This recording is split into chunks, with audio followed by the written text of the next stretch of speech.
नमस्कार बंधुरा आमी बिप्लव सरकार आपनारा देखছেন ওয়েস্ট বেঙ্গল लाइव নিউজ। तो आज के West Bengal primary teacher requirement নিয়ে একটি बिग আপডেট তোমাদের কাছে তুলে ধরছি।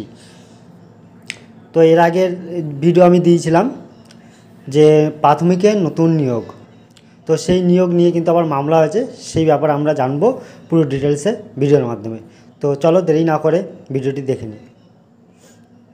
ফের মামলার জটে প্রাথমিক নিয়োগ।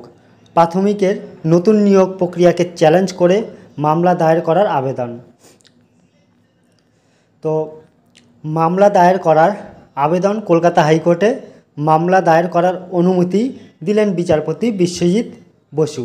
নতুন নিয়োগ প্রক্রিয়ায় স্থগিতাদেশের নির্দেশ দিক আদালত। এই আবেদন জানিয়েই দায়ের হলো নতুন মামলা।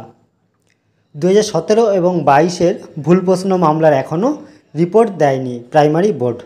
তাই তার আগে কিভাবে নতুন নিয়োগ প্রক্রিয়া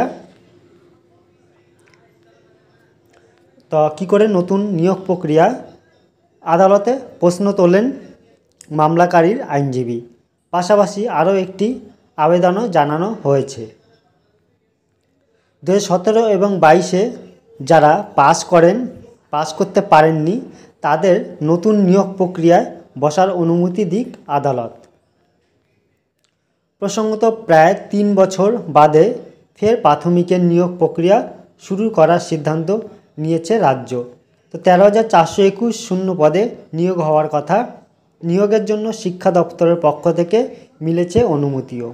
তো এই ছিল ভিডিওটি। যদি তোমাদের ভালো লেগে থাকে তাহলে একটা লাইক শেয়ার এবং সাবস্ক্রাইব করে দেবে। Thank you.